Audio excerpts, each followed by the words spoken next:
Assalamualaikum warahmatullahi wabarakatuh. Bismillahirrahmanirrahim. Alhamdulillahilladzi anzala as-sakinata fi qulubil mu'minin liyazdadu imanan ma'a imanihim. Asyhadu an la ilaha illallah wahdahu la syarikalah wa asyhadu anna Muhammadan 'abduhu wa rasuluhu la nabiyya ba'dah. Allahumma shalli wa sallim wa barik ala Muhammad wa ala alihi wa ashabihi wa man tabi'ahum bi ihsan ila yaumiddin. Amma ba'd. Jamaah Masjid Al-Badar yang dirahmati Allah, alhamdulillah atas rahmat Allah kita diberi kesempatan untuk bisa hadir di masjid yang kita cintai ini. Mudah-mudahan ikhtiar kita untuk mendapatkan ilmu di masjid ini menjadi jalan yang memudahkan kita menuju surga Allah Subhanahu wa taala. Amin ya rabbal alamin. Shalawat dan salam kita sampaikan untuk junjungan Nabi besar Muhammad sallallahu alaihi wasallam. Jamaah yang dirahmati Allah, ketika Pilgub Jakarta banyak yang membuat peraturan di masjid-masjid DKI itu, orang-orang yang mendukung gitu ya, kelompok yang non-muslim itu dikelompokkan sebagai orang-orang yang munafik. Pernah dengar Pak? Bagi orang munafik itu tidak punya hak untuk disolati. Maka ada beberapa masjid ini tidak mau mensolati orang yang munafik. Wah, siapa saja di situ, pokoknya yang mendukung kelompok sebelah dianggap munafik. Kasihan, ekstrim ya. Padahal ya nanti kita akan kupas. Munafik itu asal katanya nafaqah. Nafaqah itu lubang yang dibuat tikus, ya, ngerong gitu kan, ya, lubang yang dibuat di dalam di bumi yang bisa nembus ke lubang yang lain. Tikus itu kalau buat lubang itu biasanya tidak satu, Pak.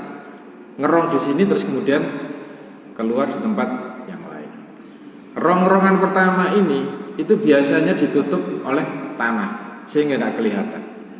Tapi rong-rongan yang keluar ini yang kelihatan lubangnya. Kenapa kok nafaqah ini bisa berubah menjadi infak, bisa berubah menjadi nifak? Infak itu baik, mengeluarkan harta untuk orang lain dalam rangka sedekah, itu namanya infak. Tapi kalau nifak enggak. Nifak ini identik dengan munafik yang biasa kita kenal. Munafik itu orangnya, pekerjaannya namanya nifak. Jadi asal katanya nafaqah sama dengan infak. Kenapa kok disebut nifak? Sebab orang yang berbuat kemunafikan itu atasnya, ya, tikus itu kalau buat lubang atasnya tidak kelihatan, ketutup tanah.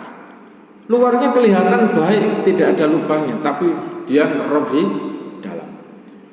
Zahirnya tampak, depannya tampak, di permukaannya baik, tapi di dalamnya kropos.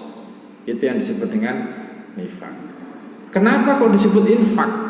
Sebab orang infak itu tidak perlu menampak-nampakkan diri untuk disombongkan. Jadi permukaannya ini tidak kelihatan.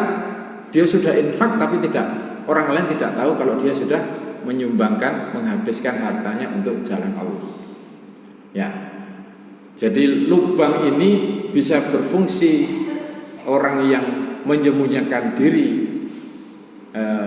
dari diketahui orang lain supaya tidak tahu, tangan kanan memberi, tangan kiri tidak usah tahu.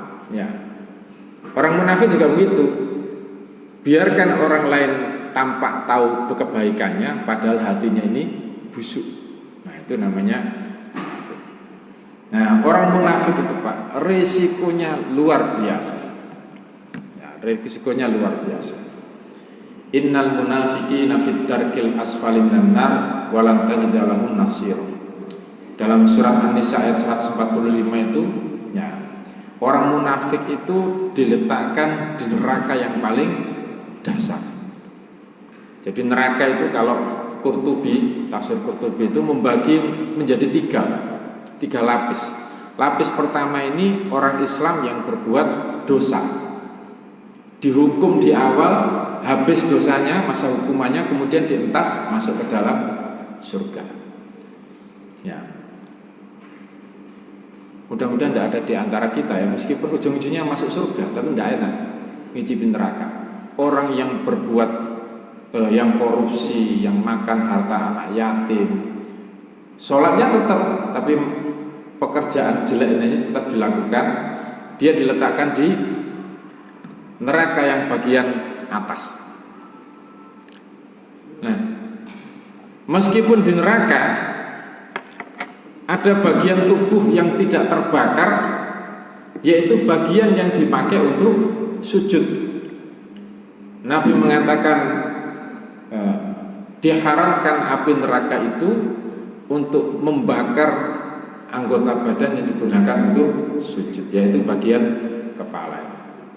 Jadi bukan sekedar min athari sujud itu bukan sekedar kelihatan hitamnya, tapi mereka yang diberi mendapat kesempatan untuk transit di neraka ini, mulai tubuhnya semuanya terbakar kecuali di bagian yang digunakan untuk sujud, yaitu di bagian kepala.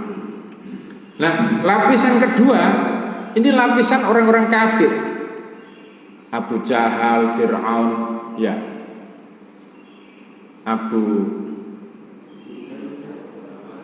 jangan Abu Janda gitu ya, ya Abu Lahab, ya.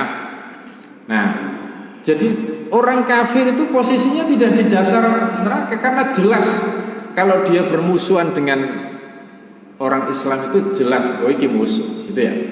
Maka Allah meletakkan di lapisan yang kedua, mereka kekal di dalam. Yang membedakan antara orang Islam yang masuk neraka, yang di neraka, dengan orang kafir itu adalah bagian yang digunakan untuk sujud. Kalau orang kafir semuanya terbakar, bahkan kulitnya itu setelah dibakar kemudian dikembalikan oleh Allah, dibakar lagi supaya liyadzuqul azab, supaya merasakan azab yang diberikan Allah Subhanahu wa taala. Lah orang munafik itu, Pak, orang munafik itu justru di bawahnya orang kafir. Dia ini diletakkan di neraka yang paling dasar. Jangan terus kemudian wis aku tak milih kafir ya, lumayan tengah-tengah gitu ya. Kalau munafik kan dasar enggak. Jadi munafik ini karena tidak jelas, tampaknya seperti beriman, dia ternyata memusuhi Islam. Kalau kafir jelas musuh tenan, tapi ini enggak, koyok-koyok bolo tapi ternyata musuh. Nah, yang begini ini oleh Allah fitarkil asfali minan nar. Dia diletakkan di neraka yang paling dasar, walan tajidalahu nasira, dan orang-orang munafik ini tidak akan mendapatkan seorang penolong pun bagi mereka. Benar-benar ditutup oleh Allah, tidak akan ketemu Nabi. Ya. Jadi itu yang akan didapatkan oleh orang-orang munafik di akhirat. Di dunia dalam surat At-Taubah, wala tusalli ala ahadin minhum mata abadan wala taqum ala qabrihi. Kita ini dilarang untuk mensolati orang munafik. Ya, kalau ada orang yang kelihatannya beriman, muslim, KTP-nya Islam, tapi kalau dia ini selalu memusuhi bahkan menjelek-jelekkan Islam, maka dia tidak punya hak untuk disolati oleh orang Islam.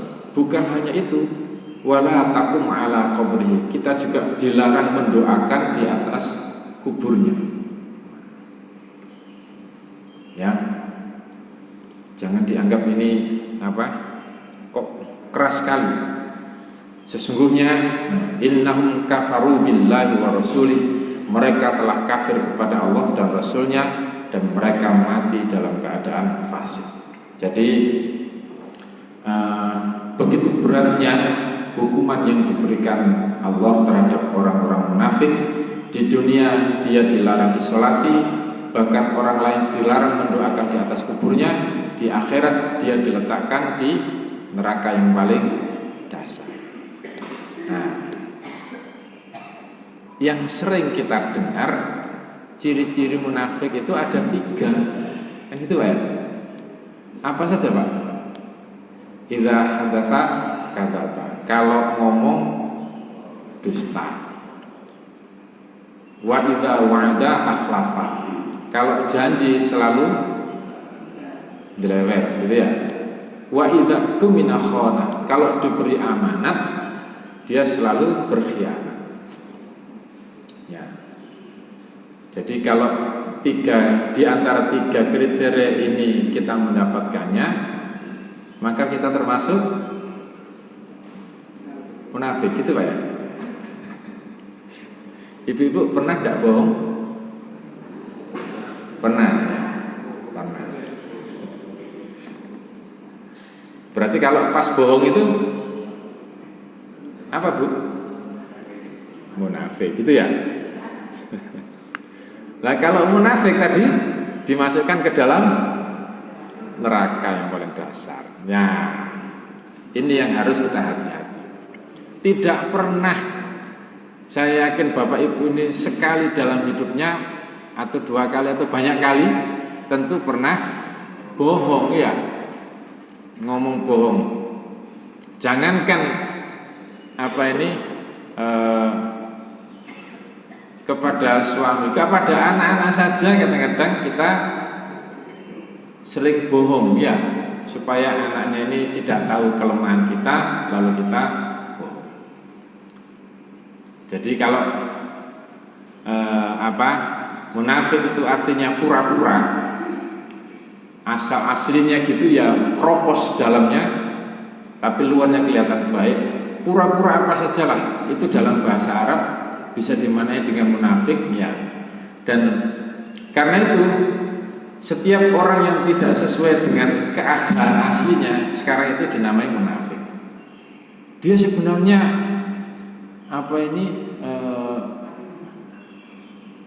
ngamuan gitu ya, ngamuan, sok-sok apik nanggone koncoe. Asalnya dia suka marah, tapi kalau di depan satu orang itu dia tampak baik. Itu munafik apa tidak? Munafik. Ya. Aslinya wajahnya ini biasa Pak, tidak cantik, tidak ganteng, terus dipoles, dikasih make up itu munafik apa tidak? Ya. Nah, jangan gampang-gampang menyebut orang munafik. Ya, kalau menutupi kejelekan tidak sesuai aslinya, ya kita ini ingin tampil baik. Sebenarnya kita ini kurang, tidak ngerti. Tapi jangan sampai kemudian seluruh ketidakbaikan kita ini tampak di depan orang lain. Ini kan tidak sesuai dengan aslinya kan ya. Sakjane ngono elek tapi menutupi kejelekan. Ini tidak termasuk kategori munafik yang tadi itu. Ya, jadi yang disebut tidak sesuai dengan aslinya itu kalau hatinya ini melawan Allah, tampak di permukaan cinta terhadap Allah.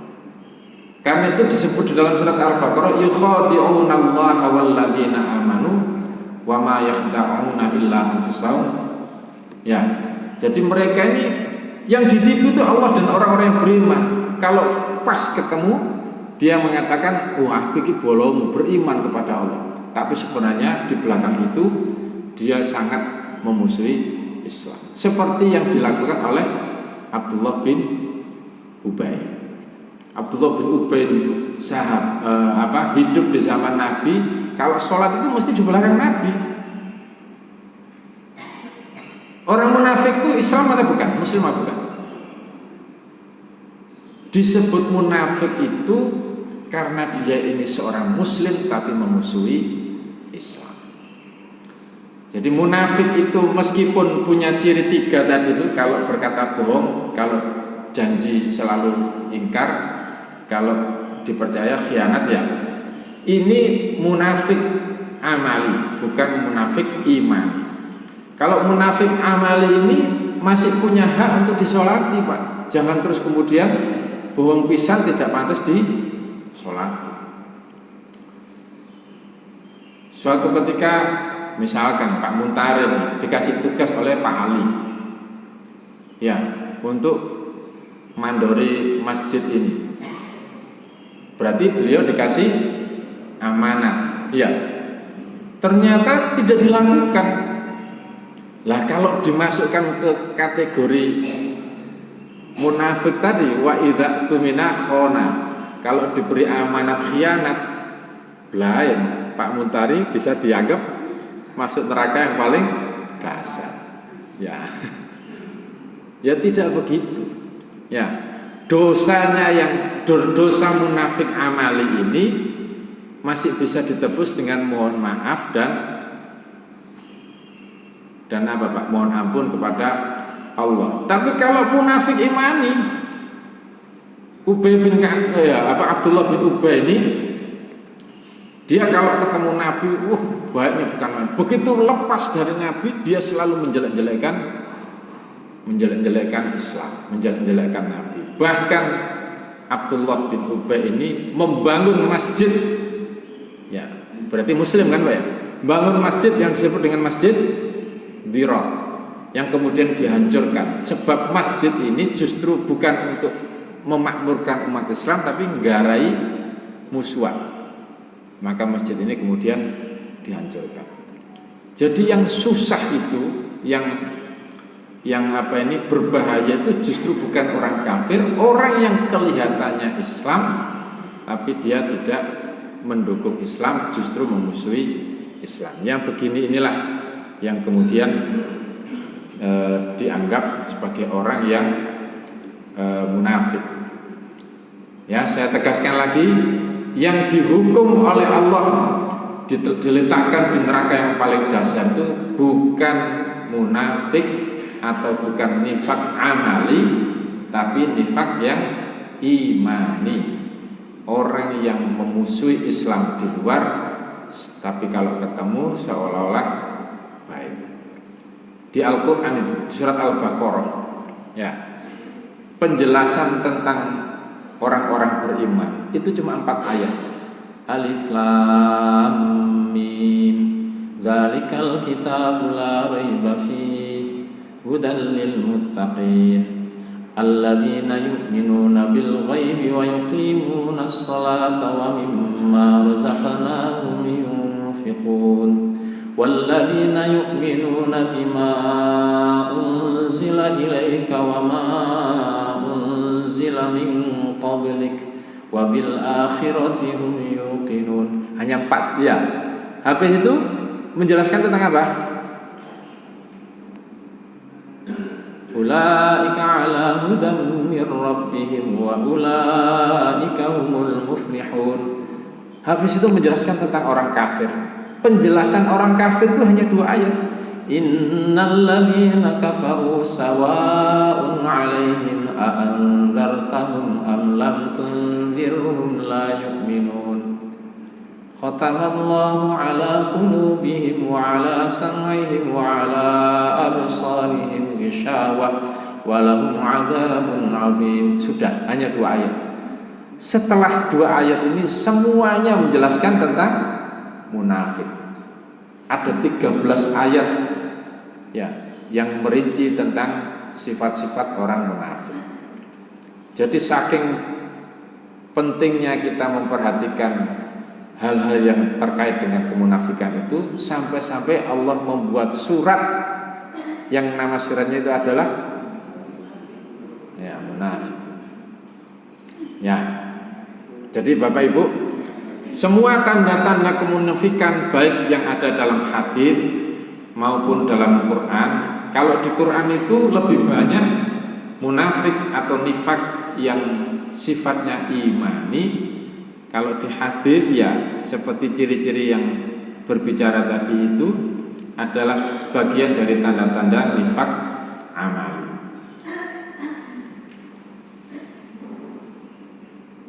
Ya, sampai sini ada yang ditanyakan dulu?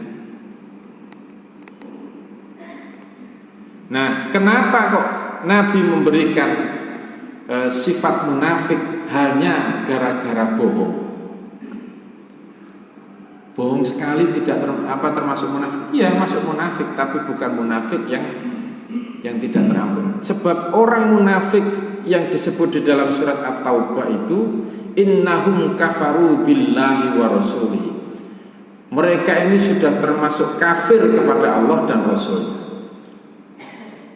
Meskipun dia menyebut dirinya wa idza laqul ladzina amanu qalu amanna, kalau ketemu dengan sesama muslim dia mengatakan amanna, wa idza khalau ila syayatinihim, tapi kalau ketemu setan-setan ya dia juga ngomong aku iki jane bolomu nang dia iku pura-pura tok.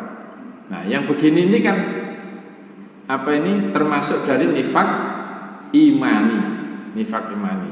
Maka dia bukan lagi termasuk orang yang beriman, tapi Allah menegaskan innahum kafaru billahi wa rasulih wa matu wa hum fasiqun.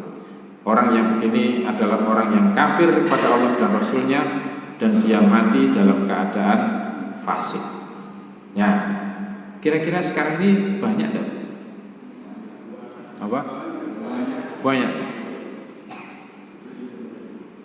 Lah kalau kebetulan mohon maaf ya, di daerah dekat Al-Badar gini, takmirnya ikut nulisin enggak? Saya enggak menerima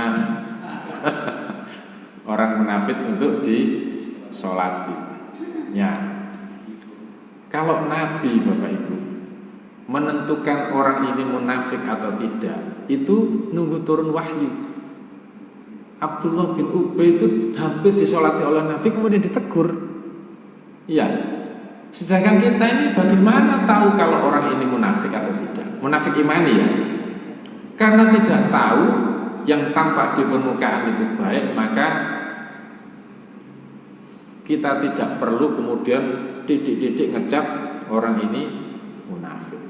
Sebab mereka yang suka menyebut titik-titik dianggap orang munafik yang tidak punya hak sholat, jangan-jangan kita ini termasuk apa yang dikatakan Nabi. Ya, siapa yang menghina saudaranya sebab suatu perbuatan dosa, niscaya ia tidak akan mati sebelum melakukan dosa yang sama. Ya, lam yamut hatta ya'malu. Riwayat Tirmidzi.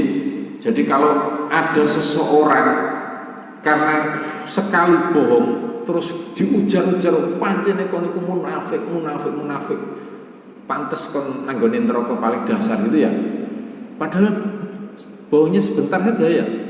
Kalau kemudian dituduh-tuduh begitu terus, jangan-jangan kita termasuk yang diancam oleh Nabi, orang yang seperti ini menuduh-nuduh orang sampai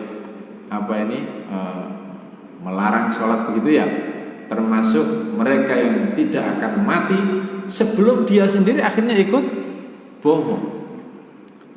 Jadi Allah itu sudah membuat sistem. Siapa yang suka nuduh-nuduh orang padahal orangnya itu ya dosanya itu barangkali dia khilaf. Ya, bukan memang sengaja untuk memusuhi terus kemudian berbuat dosa itu. Karena perbuatan dosa ini, karena khilafnya itu lalu dia berbuat dosa, terus diujar-ujari terus sesama muslim, maka Allah nanti akan memberi kesempatan kepada dia sebelum mati untuk melakukan dosa yang sama. Nah, kalau pas matinya itu dalam keadaan maksiat, naudzubillah, kita termasuk yang su'ul khotimah. Ya, marilah setiap melihat orang yang berbuat dosa, maka kewajiban kita itu mengingatkan, bukan terus ngujar-ngujari, menghina. Ya, tidak boleh menghina orang yang melakukan dosa. Siapapun, sekali lagi siapapun yang punya kesempatan ya untuk memperbaiki orang yang berbuat salah, maka dia akan terhindar dari azab Allah, yaitu kita dimatikan dalam keadaan berbuat dosa dengan yang sama dengan orang yang kita hina itu. Ya, sampai sini ada yang ditanyakan? Ya, baik Bapak Ibu yang dirahmati Allah. Apa bedanya dengan orang kafir? Kalau orang kafir itu dia tidak melalui proses syahadat. Sejak awal dia mengikrarkan diri tidak percaya dengan Allah, tidak percaya dengan Rasulullah. Itu orang kafir. Kalau orang munafik, pada awalnya dia memang sudah mengakui bersyahadat dan mengakui kerasulan Muhammad. Abdullah bin Ubay, ya, ketika Nabi Muhammad datang itu kemudian dia berikrar, sama sekali tidak tampak pada dirinya bahwa dia ini akan memusuhi Islam. Kalau tidak berdasarkan wahyu, bahkan Rasul pun tidak tahu.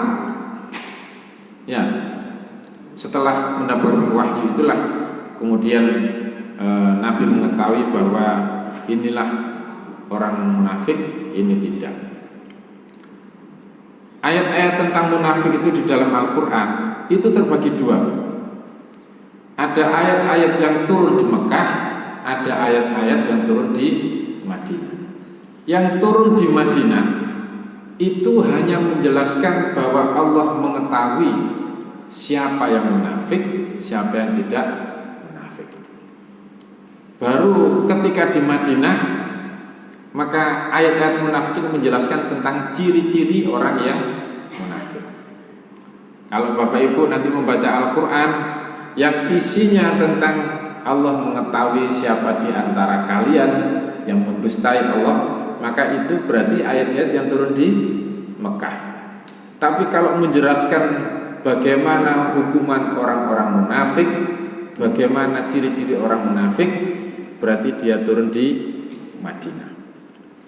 Berarti pada awalnya munafik ini yang tahu hanya Allah. Setelah diberitahu ciri-cirinya, maka Umar bin Khattab, ya, itu juga menegur Nabi ketika akan mensolati Abdullah bin Ubay itu, ya, karena tahu bahwa sesungguhnya mereka ini benar-benar memusuhi Islam, ya, karena sekarang banyak medsos, ya, yang bikin medsos meme-meme tentang orang Islam itu, tentang Muslim itu kebanyakan orang Islam sendiri apa orang non Muslim? Orang Islam. Mereka yang berpura-pura untuk menyanjung-nyanjung Islam, tapi sebenarnya dia selalu memusuhi Islam. Yang begini ini, ya, kalau menurut ulama sekarang memang sudah tidak pantas lagi untuk untuk disolati tadi. Ya, saya tidak perlu menyebut nama. Jenengan kira-kira sendiri. Siapa yang memproduksi paling banyak meme tentang Islam yang tidak baik tentang Islam, termasuk diantaranya tentang orang Islam. Wacana-wacana tentang kemunafikan ini nanti akan banyak muncul ketika mendekati pemilu, Pak. Ya, mulai kelihatan ini kelompok sing sajane fasik, tapi jangan kemudian meskipun berbeda pilihan kita tidak boleh terus nuduh-nuduh iki munafik temenan kok aja sampai mlebu al-badar, tidak boleh sholat. Ya, kita sendiri dalam satu masalah juga pernah melakukan hal-hal yang berbau kemunafikan, tapi tidak kemudian termasuk bagian yang munafik imani tadi. Sudahlah, urusan politik karena kepentingan perut, ya, kepentingan perut, kemudian dia mencoba untuk berbeda dengan alur orang Muslim karena perut itu, bisa jadi dia termasuk orang yang fasik. Orang yang fasik, orang yang kalau beragama itu masih milih-milih yang kira-kira menguntungkan dia. Orang fasik itu Muslim tapi ibadahnya ya nurutnya dengan Allah dan Nabi itu milih-milih sesuai dengan enak ide, itu fasik. Nah, orang yang fasik ini juga disebut oleh Allah tadi kan ya, wa matu wa hum fasikun. Dia ini mati dalam keadaan fasik. Orang munafik itu akan menjadi kafir kepada Allah dan Rasulnya, dan dia mati dalam keadaan fasik sampai dengan akhir hayatnya. Dia masih menunjukkan permusuhan dengan Islam, ya permusuhannya itu dalam bentuk macam-macam, maka dia termasuk orang yang mati dalam keadaan fasik. Abdullah bin Ubay karena tidak semuanya cocok dengan kepentingan dia, lalu dia memusuhi Islam. Ya, baik Bapak Ibu, saya kira cukup ya. Mudah-mudahan bermanfaat. Kita tutup dengan doa kafaratul majelis. Subhanakallahumma wa bihamdik, asyhadu an la ilaha illa ant, astaghfiruka wa atubu ilaik. Alhamdulillahirabbil alamin. Assalamualaikum warahmatullahi wabarakatuh.